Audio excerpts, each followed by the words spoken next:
Hi, welcome to Python life. నేను topic వచ్చి ఏం చెప్పుకున్నాము అని అంటే ఏ సింప్లిఫైడ్ రెఫరెన్స్ మోడల్ అంటే క్లౌడ్ కంప్యూటింగ్ మొబైల్ కంప్యూటింగ్ ఎలా వర్క్ అవుతుంది, మొబైల్ ట్రాన్స్మిషన్ అండ్ ఎలా వర్క్ అవుతుంది, ఎలాంటి దాంట్లో ఎన్ని లేయర్స్ ఉంటాయి, like application layer, transport layer, data link layer, physical layer, ఇలా లేయర్స్ ఏ వర్క్ చేస్తాయని చెప్పి నేర్చుకున్నాం. And characteristics of mobile computing అంటే ఏంటో చూసాం పోయిన ప్రీవియస్ క్లాస్లో. సో ఈ క్లాస్లో ఏం చూద్దాము అని అంటే వైర్లెస్ ట్రాన్స్మిషన్ అంటే ఏంటో చూద్దాం.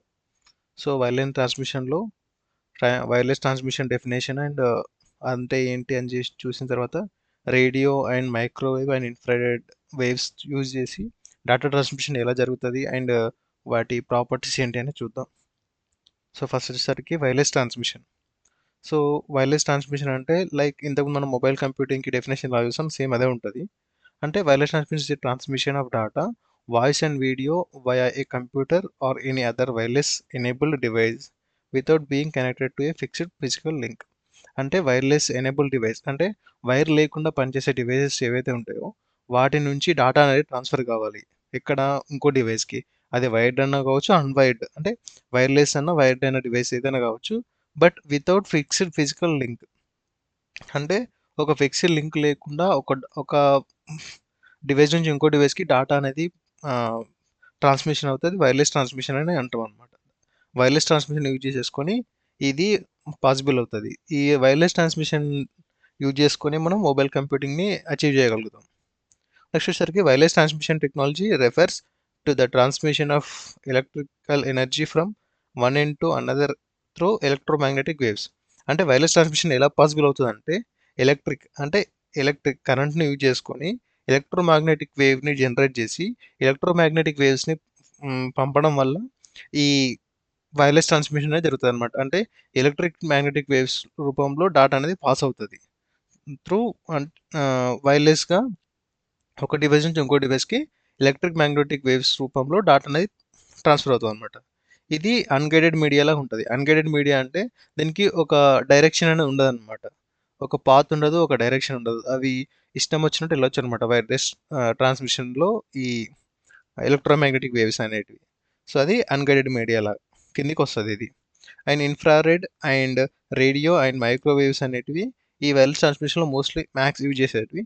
ఇంకా శాటిలైట్ కమ్యూనికేషన్ అని చెప్పేసి ఇంకా వేరే ఉంటాయి, అవి మనకి ఇప్పుడు ప్రస్తుతానికి అవసరం లేదు. సో ఫస్ట్ అయితే మనం ఈ 3 చూసుకుందాం వైర్లెస్ ట్రాన్స్మిషన్ మీడియాలో. మళ్ళీ సిగ్నల్స్ ఉంటాయి, యాంటీనాస్, ఇవి వస్తాయి అనమాట వైర్లెస్ ట్రాన్స్మిషన్ కింద. ఇవన్నీ సబ్ టాపిక్ కింద వస్తాయి. బట్ మనం మెయిన్లో అయితే ఇన్ఫ్రారెడ్, రేడియో అండ్ మైక్రోవేవ్స్ గురించి ఈ క్లాస్లో చూసుకుందాం. సో ఇప్పుడు ఎగ్జాంపుల్ వైర్లెస్ ట్రాన్స్మిషన్ గురించి ఎగ్జాంపుల్ తీసుకున్న సరే అయితే ఇప్పుడు ఇక్కడ ఒక సిస్టమ్ ఉంది, 2 సిస్టమ్స్ ఉన్నాయి, ఒక ప్రింటర్ అనుకోండి. ఇవి వైర్తో కనెక్ట్ అయి ఉన్నాయి. దేనికి సంథింగ్ ఇది ఒక డివైస్ అనుకోండి, లైక్ యాంటీనా అనుకోండి, లేకపోతే ఒక వైఫై రూటర్ అనుకోండి. వైఫై రూటర్ కనెక్ట్ అయి ఉన్నాయి. లైక్ మన మొబైల్ ఉంది, ల్యాప్టాప్ ఉంది, అండ్ ఏదో సంథింగ్ వైర్లెస్గా ఉండే ఒక డెస్క్టాప్ ఉంది. సో నాకు ఒకవేళ ఫోన్కో మెసేజ్ వచ్చింది ఆర్ ఏదైనా మెయిల్ వచ్చింది, దాన్ని ప్రింట్ చేయాలనుకుంటే ఏం చేస్తాం, వైఫై కనెక్ట్ అయ్యి త్రూ ఇంటర్నెట్ ప్రింటర్ని యాక్సెస్ చేసుకొని దీంట్లో ప్రింట్ చేస్తాం. లేదు అని అంటే ఆ మెయిల్ని సిస్టంలో చూడడం కానీ, అంటే ఆ మెయిల్ని త్రూ సిస్టమ్ చూడడం కానీ, లేకపోతే ఫోన్ని స్క్రీన్ మిర్రరింగ్ చేసి ఈ సిస్టంలో చూసుకొని దాన్ని ప్రింట్ తీసుకోవచ్చు అనమాట. సో ఈ వైర్లెస్ కమ్యూనికేషన్ అవుతుంది. ఇది యాంటీనా ఉంది కదా, ఈ యాంటీనా సిగ్నల్ పంపిస్తుంది. పంపించినప్పుడు ప్రతిదానికి అంటే ఓమ్ని డైరెక్షనల్ అంటే ప్రతి చుట్టుపక్కల ఎక్కడంటే ఆల్ డైరెక్షన్స్లో ఆ సిగ్నల్స్ అనేవి వెళ్ళి ఇక్కడ డాటా అనేది ట్రాన్స్మిషన్ అవుతుంది. ఇది వైర్లెస్ ట్రాన్స్మిషన్ కిందకి వస్తుంది. మీకు ఇంకా డీటెయిల్గా ముందు నేర్చుకుందాం. సో ఫస్ట్ వచ్చేసరికి radio transmission in the electromagnetic spectrum. అంటే స్పెక్ట్రమ్ అనేది డెఫినేషన్ ముందు ఇంకా డీటెయిల్ నేర్చుకుందాం. స్పెక్ట్రమ్ అంటే ఒక గ్రూప్ ఆఫ్ ఎలక్ట్రోమాగ్నెటిక్ వేవ్స్ అనమాట. ఎలక్ట్రోమాగ్నెటిక్స్ అనేటివి ఒక గ్రూప్లో ఒక డయామీటర్లో వెళ్తాయి కదా మనకు నార్మల్గా తెలిసిందైతే. సో ఈ డయామీటర్ అనేది ఒక స్పెక్ట్రమ్ అనమాట, ఈ రేంజ్ వరకు వెళ్తుంది అని చెప్పేసి చెప్పడం. సో ఎలక్ట్రోమాగ్నెటిక్ స్పెక్ట్రమ్లో ఆల్ ఓమ్ని డైరెక్షనల్ వేవ్స్ అంటే అన్ని వైపులా వెళ్ళే వేవ్స్ ఏవైతే ఉంటాయో వాటి ఫ్రీక్వెన్సీస్ అనేది 3 కిలో హెడ్జ్ నుంచి 1 జిగా హెడ్జ్ వరకు ఉంటే అది రేడియో వేవ్స్ కిందకి వస్తాయి. అంటే ఒక ఎలక్ట్రోమాగ్నెటిక్ వేవ్ యొక్క ఫ్రీక్వెన్సీ అనేది 3 కిలో హెడ్జ్ నుంచి 1 జిగా హెడ్జ్ వరకు ఉండి అది ఓమ్ని డైరెక్షన్ అంటే అన్ని డైరెక్షన్లో వెళ్తే అది రేడియో ట్రాన్స్మిషన్ అంటే రేడియో వేవ్స్ కిందకి వస్తుంది. They are widely used for communication since they are easy to generate, can travel long distance and can penetrate buildings. So ఇది ఈజీగా జనరేట్ చేయగలుగుతాం అనమాట. అండ్ ఇది లాంగ్ కమ్యూనికేషన్ అనేది ఈజీగా పాసిబుల్ చేస్తుంది, ఎందుకంటే ఇది లాంగ్ డిస్టెన్స్ అనేది ట్రావెల్ చేస్తుంది. అండ్ ఇది బిల్డింగ్స్ నుంచి కూడా వెళ్తుంది అనమాట సిగ్నల్స్ అనేవి. అంటే అబ్స్టాకిల్స్ ఏమన్నా థింగ్స్ ఏమైనా అడ్డు వచ్చినా కానీ దాని త్రూ వెళ్ళిపోతుంది ఈ రేడియో వేవ్స్ అనేవి. వీటిని జనరేట్ చేయడం ఈజీ అండ్ ఇది లెస్ కాస్ట్ యూజ్ చేస్తుంది అనమాట. Radio waves have omni directional antennas, that is antennas that can send signals in all directions. So దీనికి ఓమ్ని డైరెక్షనల్గా యూజ్ చేసే కొన్ని యాంటెనాస్ ఉంటాయి. సో వాటిని యూజ్ చేసుకుని అన్ని వైపులా ఈ సిగ్నల్స్ అనేవి ట్రాన్స్ఫర్మేషన్ చేస్తాయి అనమాట. Radios are used in broadcasting. రేడియోస్ని ఇక్కడ చూస్తుంటాం, బ్రాడ్కాస్టింగ్ మల్టీకాస్టింగ్లో యూజ్ చేస్తాం. And fixed and mobile radio communication. Radio అంటే మనకు నార్మల్గా తెలుసు కదా, రేడియో ఎఫ్ఎం రేడియో అంటాం కదా, ఫ్రీక్వెన్సీ మాడ్యులేషన్ అని చెప్పేసి. ఫ్రీక్వెన్సీ మాడ్యులేషన్ కమ్యూనికేషన్ అనమాట అది ఎఫ్ఎం రేడియో అంటే. సో రేడియో నుంచి పాటలు వింటాం కదా అప్పుడు, ఆకాశవాణి అని చెప్పేసి వస్తుండే కదా అప్పుడు. సో అది ఈ రేడియో వేవ్స్ని యూజ్ చేసుకుని చేస్తుంది. And AM and FM radio. AM అంటే ఎఫ్ఎం అంటే ఫ్రీక్వెన్సీ మాడ్యులేషన్, ఏఎం అంటే సంథింగ్ ఏదో ఉంటుంది. దెన్ రేడియో అండ్ టెలివిజన్కి కూడా రేడియో ట్రాన్స్మిషన్ యూజ్ చేస్తాం. అండ్ వైర్లెస్ కంప్యూటర్ నెట్వర్క్స్ని యూజ్ చేస్తాం. అండ్ కోర్లెస్ ఫోన్స్లో కూడా రేడియో ట్రాన్స్మిషన్ యూజ్ చేస్తాం డేటా ట్రాన్స్ఫర్ కోసం. అంటే ఫోన్లో కూడా మనకు రేడియో ఉంటుంది కదా అట్లా. సో ఇది ఏఎం అంటే యాంప్లిట్యూడ్ మాడ్యులేషన్ అనమాట. సో ఇవన్నీ ఈ రేడియో ట్రాన్స్మిషన్ కింద వస్తాయి. సో రేడియో ట్రాన్స్మిషన్ అనేది ఇట్లా జరుగుతుంది. లైక్ ఇది ఒక యాంటీనా అనుకోండి, ఇది యాంటీనా అంటారు. సిగ్నల్ టవర్ అనుకోండి సబ్ ఎగ్జాంపుల్. అంటే ఏదైతే బేస్ స్టేషన్ ఉంటుందో రేడియోది అది. తర్వాత ఇవి మన రేడియోస్ అనమాట. ఇవన్నీ మనకి పాతకాలంలో ఉంటుండే కదా రేడియోస్, పాటలు వినడానికి అవి. సో ఇవి ఇలా ఈ సిగ్నల్ త్రూ ఇక్కడ వచ్చేసి మనం ఇంట్లో మనం రేడియో వినొచ్చు అనమాట. So properties of radio waves vary according to their frequencies. So radio waves యొక్క ఫ్రీక్వెన్సీని బట్టి దాని ప్రాపర్టీస్ అనేవి చేంజ్ అవుతాయి. సో దాంట్లో 2 టైప్స్ ఉంటాయి. ఒకటి లో, మీడియం, హై ఫ్రీక్వెన్సీ, మొత్తం 3 ఉంటాయి. బట్ లో మీడియంని ఒక గ్రూప్గా, హై ఫ్రీక్వెన్సీని ఒక గ్రూప్గా చేయొచ్చు. సో ఫస్ట్ వచ్చరికి low and medium frequency radio వేవ్స్ని యూజ్ చేసుకొని, అంటే low and medium frequency radio waves can pass through obstacles and have ground propagation. Ground propagation అంటే ఇవి కిందికి వస్తాయి అనమాట, గ్రౌండ్కి వస్తాయి. అంటే భూమికి ఉపరితలంకి దగ్గరలో వస్తాయి ఈ వేవ్స్ అనేటివి. ఎక్కువ హైట్లో వెళ్ళలేవు అనమాట, ఒక లిమిటెడ్ హైట్ నుంచి మాత్రమే వెళ్తాయి. ఇవి అబ్స్టాకిల్స్ నుంచి కూడా, అంటే ఏమైనా థింగ్స్ అడ్డం వచ్చినా కానీ దాని త్రూ వెళ్ళి సిగ్నల్స్ అనేది పాస్ చేస్తాయి అనమాట. లోపల మనం ఒకవేళ రూమ్లో ఉన్నా కానీ రూమ్లోకి ఈ సిగ్నల్స్ అనేవి వస్తాయి. However the power dimensions rapidly depending upon the distance from the source. అంటే సోర్స్ నుంచి డిస్టెన్స్, అంటే ఒక సెండర్ నుంచి రిసీవర్ వరకు డిస్టెన్స్ ఎంత ఉంటుందో దాన్ని బట్టి ఆ డైమెన్షన్స్, అంటే పవర్, ఇది ఎలక్ట్రోమాగ్నెటిక్ వేవ్సే కదా వెళ్ళేది. సో దాని యొక్క పవర్ అనేది తగ్గిపోతుంది డిస్టెన్స్ బట్టి. This attention in the power is called path loss. అంటే ఈ పవర్ అనేది తగ్గిపోతుంటుంది కదా, క్షీణించడం అనమాట. అటెన్యుయేషన్ అంటే క్షీణించడం. ఈ పవర్ క్షీణించడం వల్ల ఈ సిగ్నల్ అనేది వీక్ అవుతుంది. వీక్ అయినప్పుడు పాత్ అనేది లాస్ అయిపోతుంది. కొన్నిసార్లు డాటా అనేది లాస్ అవుతుంది. అందుకే ఒక్కొక్కసారి మనకు సిగ్నల్స్ అనేవి కరెక్ట్ రావు. బర్బర్ అనేది సంథింగ్ వేరే డిస్టర్బెన్స్ వస్తుంది కదా, అదనమాట. దాని ఫ్రీక్వెన్సీ అనేది తగ్గిపోవడం కానీ పవర్గా తగ్గిపోవడం కానీ జరుగుతుంది అనమాట. AM radio uses LF and MF bands. LF అంటే లో ఫ్రీక్వెన్సీ అండ్ ఎంఎఫ్ అంటే మీడియం ఫ్రీక్వెన్సీ బ్యాండ్స్ అనమాట. ఏఎం అంటే యాంప్లిట్యూడ్ మాడ్యులేషన్ అని చెప్పేసి. High frequency radio waves travel in straight line and have sky propagation. అంటే ఇవి స్ట్రేట్ లైన్గా వెళ్తాయి అనమాట. హై ఫ్రీక్వెన్సీ ఉన్నాయి. ఇవి స్కై ప్రొపగేషన్ అంటే డైరెక్ట్గా ఆకాశంలోకి వెళ్ళిపోతాయి. However they are affected by interference and are affected by rains. అంటే ఈ ఇంటర్ఫిరెన్స్ అంటే ఒకదాన్ని ఒకటి ఢీకోవడం కానీ వేరే ఏమైనా సిగ్నల్స్ వచ్చి ఇంటర్ఫియర్ కావడం వల్ల ఇవి కొంచెం ఎఫెక్ట్ అవుతాయి అనమాట. అండ్ రెయిన్స్ పడ్డప్పుడు కూడా కొంచెం సిగ్నల్స్ అనేవి వీక్ వస్తాయి. అందుకే మనం వర్షం పడ్డప్పుడు కొంచెం సిగ్నల్స్ కట్ కావడం కానీ ఏదో జరుగుతాయి కదా, అట్లా అనమాట. The military communicates in the HF and VHF bands. HF and VHF అంటే high frequency and very high frequency bands use చేసి మిలిటరీ కమ్యూనికేషన్ అవుతుంది. ఎందుకు అని అంటే వాళ్ళ డేటా అనేది లాంగ్ డిస్టెన్స్ వెళ్ళాలి అండ్ కరెక్ట్గా వెళ్ళాలి. చిన్న మిస్టేక్ జరిగినా కానీ అక్కడ సిచ్యువేషన్ వేరేలా మారిపోతుంది. సో అందుకే ఈ హై ఫ్రీక్వెన్సీని అక్కడ యూజ్ చేస్తారు.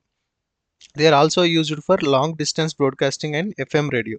సో లాంగ్ డిస్టెన్స్లో అంటే లైక్ వేరే కంట్రీలో జరిగేది ఈ కంట్రీలో చూడాలి అనుకుంటే లాంగ్ డిస్టెన్స్ బ్రాడ్కాస్టింగ్ యూజ్ చేస్తారు. అండ్ ఎఫ్ఎం రేడియోలో కూడా ఈ హై ఫ్రీక్వెన్సీని యూజ్ చేస్తారు. ఎందుకనంటే లా మనం ఎక్కడో ఇంట్లో పెట్టుకొని కూర్చుంటాం కదా ఈ ఎఫ్ఎం రేడియోని. సో దానివల్ల అది ఈజీగా రావాలి అండ్ కొంచెం లాంగ్ డిస్టెన్స్లో ఉంటుంది కాబట్టి ఈ ఎఫ్ఎం రేడియోకి హై ఫ్రీక్వెన్సీని యూజ్ చేస్తారు. ఇది రేడియో ట్రాన్స్మిషన్ గురించి. ఇప్పుడు మైక్రోవేవ్ ట్రాన్స్మిషన్ గురించి చూద్దాం. In the electromagnetic spectrum, waves with the frequency of 1 GHz to 300 GHz are called microwaves. So అంటే 1 GHz నుంచి 300 GHz మధ్యలో ఉన్న ఫ్రీక్వెన్సీ ఉన్న వేవ్స్ని ఎలక్ట్రోమాగ్నెటిక్ వేవ్స్ని మైక్రోవేవ్స్ అంటారు అనమాట. Microwaves travel in straight lines and so transmitter and receiver station should be accurately align to each other. అంటే ఈ microwaves అనేవి స్ట్రేట్ లైన్లో వెళ్తాయి అనమాట. సో దీనికి రిసీవర్ అండ్ సెండర్ అనే ఇద్దరు ఒక లైన్లో ఉండాలి and line in to each other. అంటే ఒకరికొకరి ఫేస్ టు ఫేస్ ఉండాలి అనమాట. సిన్స్ ఇట్ ఈస్ యూనిడైరెక్షనల్ అంటే ఒకటే డైరెక్షన్లో వెళ్తుంది అనమాట, వన్ వే అనమాట. రేడియోస్ ఓమ్ని డైరెక్షన్ అన్ని డైరెక్షన్లో వెళ్తుంది, బట్ ఇది ఒకటే డైరెక్షన్లో వెళ్తుంది అనమాట. It allows multiple receivers to in a రో to receive the signals without interference. అంటే దీంట్లో ఒకటే ఒక మనం ఒక పాత్లో ఉన్నప్పుడు లైక్ మనం బస్సు ఇప్పుడు ఒక ప్లేస్ నుంచి ఇంకో ప్లేస్కి వెళ్తాం కదా. అలా వెళ్ళినప్పుడు మధ్య మధ్యలో ఎవరుతుంటే వాళ్ళందరిని ఎక్కించుకొని వాళ్ళకి ఇబ్బంది లేకుండా ఒక డెస్టినేషన్కి వరకు తీరుస్తుంది కదా. అట్లా డెస్టినేషన్ వరకు తీసుకెళ్ళి దించేస్తుంది కదా. సో అట్లాగే ఈ మైక్రోవేవ్స్ ట్రాన్స్మిషన్ అనమాట. ఇది యూనిడైరెక్షనల్ కాబట్టి ఆ వేలో ఉన్న ప్రతి రిసీవర్కి సిగ్నల్ అనేది కరెక్ట్గా అందిస్తుంది అనమాట without interference. Microwaves do not pass through buildings. ఈ బిల్డింగ్స్లో నుంచి వెళ్ళదన్నమాట. సో ఇండోర్ రిసీవర్స్ అనేవి కరెక్ట్గా పనిచేయవు అనమాట. Microwaves need unidirectional antennas to send and out signals. అంటే దీనికి యూనిడైరెక్షనల్ యాంటెనాస్ కావాలి, ఎందుకంటే డేటా సెండ్ చేయడానికి రిసీవ్ చేయడానికి వీటికి సింకింగ్లో ఉండే సిగ్నల్ రిసీవర్స్ అండ్ సెండర్స్ కావాలి కాబట్టి. సో దీనిలో వచ్చేసరికి ఒకటి రిసీవర్ సైడ్ ఉండేది ఏంటి అని అంటే parabolic dish antenna. Parabolic dish antenna receiver side ఉంటుంది. హార్న్ యాంటెనా అనేది సెంటర్ సైడ్ ఉంటుంది. ఈ సెంటర్ సైడ్ నుంచి సిగ్నల్ పంపిసి రిసీవర్ సైడ్ అని తీసుకుంటుంది అనమాట. సో ఇవన్నిటివి రెండుకి ఈచ్ టు ఈచ్ ఫేస్ ఉండాలి. బట్ ఇది కొన్నిసార్లు శాటిలైట్ హెల్ప్ తీసుకొని పంపిస్తుంది అనమాట సిగ్నల్స్ అనేటివి. అక్కడ ఎగ్జాంపుల్ చూసుకునేసరికి లైక్ మనకి ఇప్పుడు టీవీ చూసుకోండి, లేకపోతే సన్ డైరెక్ట్ కానీ లేకపోతే D2H అలాంటివి ఉంటాయి కదా. లైక్ ఇప్పుడు సన్ డైరెక్ట్ ఉంది అనుకోండి, Sun director main head office అనుకోండి, సన్ డైరెక్ట్ యొక్క మెయిన్ సిగ్నల్ టవర్. సో దీని నుంచి ఈ శాటిలైట్కి వెళ్తుంది. శాటిలైట్ నుంచి ఇది మన డిష్ యాంటెనా అనుకోండి, మన హౌస్ మీద. ఇది హోమ్ అనమాట. ఇది హౌస్ మీద ఉంటుంది కదా, ఇది హౌస్ మీద ఉండే యాంటెనా అనుకోండి ఇది. సో దీనికి సిగ్నల్స్ రావాలి అంటే శాటిలైట్ త్రూ వెళ్ళేసి ఈ మన ఎక్కడైతే సన్ డైరెక్ట్ యొక్క మెయిన్ టవర్ సిగ్నల్ ఉంటుందో అక్కడ నుంచి శాటిలైట్కి వెళ్తే శాటిలైట్ నుంచి మనకు వస్తాయి అనమాట. ఈ అనేటివి ఎలా అంటే లైక్ మనం ఇంటి పైన చూసినా అనుకోండి, అన్నీ ఈస్ట్ వెస్ట్ ఏదో ఒకటే డైరెక్షన్లో ఉంటాయి. ఈ సన్ డైరెక్ట్ కానీ సన్ డైరెక్ట్ ఒక డైరెక్షన్లో, DTH ఒక డైరెక్షన్లో, ఎయిర్టెల్ డిష్ టీవీ అనేది ఒక డైరెక్షన్లో ఉంటాయి. సో ఇవన్నీ యూనిడైరెక్షన్ కాబట్టి ఒక డైరెక్షన్లో పెట్టేస్తారు అనమాట ప్రతిదీ. అది శాటిలైట్ నుంచి సిగ్నల్ వచ్చి మనకు టీవీ అనేది ఆన్ అవుతుంది, ప్లే అవుతాయి అనమాట వీడియోస్, ఇంకేమైనా టీవీ షోస్ అవన్నీ. లాంగ్ డిస్టెన్స్ టెలిఫోన్ కమ్యూనికేషన్ అంటే ఈ మైక్రోవేవ్స్ని లాంగ్ డిస్టెన్స్ టెలిఫోన్ కమ్యూనికేషన్లో, సెల్యులార్ ఫోన్స్లో, టెలివిజన్ నెట్వర్క్స్లో, శాటిలైట్స్లో, వైర్లెస్ ల్యాన్స్లో యూజ్ చేస్తాం అనమాట. వైర్లెస్ ల్యాన్ అంటే wireless local area network. Local area network అని తెలుసు కదా మనకి. ఒక చిన్న లోకల్లో ఒక ఇన్స్టిట్యూషన్లో కానీ ఒక కాలనీలో కానీ ఉండే ఇంటర్ కనెక్షన్ సిస్టమ్స్ అనేటివి ఒక చోట్ల ఉంటుంది, లోకల్ ఏరియా నెట్వర్క్ వస్తుంది. ఇది మైక్రోవేవ్ గురించి.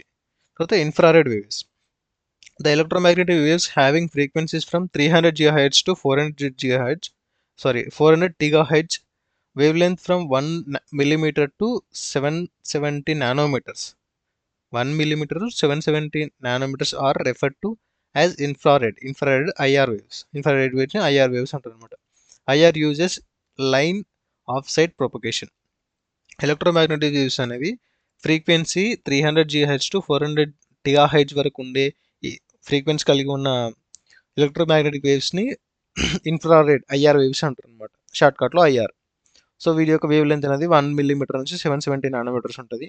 అండ్ ఐఆర్ వేవ్స్ అనేటివి line of sight propagation use చేస్తాయి. అంటే మీరు ఇవి వాడాలి అంటే ఈ ఏవైతే 2 డివైసెస్ ఉంటాయో ఆ 2 డివైస్‌ని ఆపోజిట్ డైరెక్షన్‌లో ఉంచేసి సిగ్నల్స్ వచ్చేటట్టు కరెక్ట్‌గా చూపియచ్చుకోవాలనమాట. ఫేస్ టు ఫేస్ కమ్యూనికేషన్ లాగా ఉంటదనమాట. A fundamental property of infrared light is that it cannot penetrate the walls. అంటే త్రూ వాల్స్ వెళ్ళదనమాట సిగ్నల్స్ అనేది. సో ఒక రూమ్లో మాత్రమే దీన్ని యూజ్ చేయగలుగుతాం. It can use the infrared signals for short range communications. So infrared signals అనేటివి short range communication use చేస్తారు. So వీటిని మెయిన్గా యూజ్ చేస్తే ఎక్కడ అంటే transmission between TV TV remote మధ్య ట్రాన్స్మిషన్ కానీ, మౌస్, కంప్యూటర్స్ అండ్ ప్రింటర్స్. అంటే మౌస్కి కింద ఇన్ఫ్రారెడ్ వేవ్స్ ఉంటాయి కదా, అంటే మౌస్ కర్సర్ మూవ్ అవుతుందా లేదా చూడడానికి. ఇప్పుడు మనం ఇక్కడ రాస్తున్నాం కదా, సో అది ఇన్ఫ్రారెడ్ వేవ్స్ని యూజ్ చేసి మన డెస్క్టాప్ లైవ్లో మౌస్ ఉంటుంది కదా అదనమాట. It is very high speed transmission with large band width. It is very cheap. So infrared waves అనేవి వెరీ చీప్గా జనరేట్ చేయొచ్చు విత్ కరెంట్. సో ఇవి స్పీడ్ అనేది హై స్పీడ్లో ఉంటుంది ట్రాన్స్మిషన్ అనేది. బట్ అది ఎలా ఉంటుంది అంటే హై స్పీడ్ ఎందుకు ఉంటుంది అంటే దీని బ్యాండ్ విడ్త్ అనేది లార్జ్ ఉంటుంది అనమాట. సో అంటే ఒకటేసారి మల్టిపుల్ ఎక్కువ డేటాని పాస్ చేసుకోగలుగుతుంది. ఇది ఇన్ఫ్రారెడ్ ట్రాన్స్మిషన్. సో దీంట్లో మెయిన్లీ వచ్చేసరికి ఇది లైక్ ఎగ్జాంపుల్ అనమాట. ట్రాన్స్మిషన్ మీడియా ఒక ఎగ్జాంపుల్ ఏంది, TV to antenna, TV to రిమోట్ని యూజ్ చేస్తాం కదా మనం ఛానల్ చేంజ్ చేయడానికి, లేకపోతే వాల్యూమ్ పెంచడానికి, అలాంటివి అనమాట. సో మనకి ఇక్కడ మెయిన్లీ ఇక్కడ ఒక లైట్ ఉంటుంది కదా, ఈ లైట్ని ఈ మనకి ఈ రిమోట్లో ఒక లైట్ ఉంటుంది కదా, ఈ రెండుని ఫేస్ టు ఫేస్ పెట్టేసి మాత్రమే యాక్సెస్ చేయగలుగుతాం. బట్ కొన్ని రిమోట్స్ ఎలాగో వర్క్ అవుతాయి, బట్ మెయిన్లీ ఇలా అవుతాయి అనమాట. ఇది wireless transmission and radio, microwave, infrared waves గురించి. సో నెక్స్ట్ క్లాస్లో వచ్చేసరికి signals and type of signals గురించి నేర్చుకుందాం. అంతవరకు హ్యాపీ లెర్నింగ్. Thank you.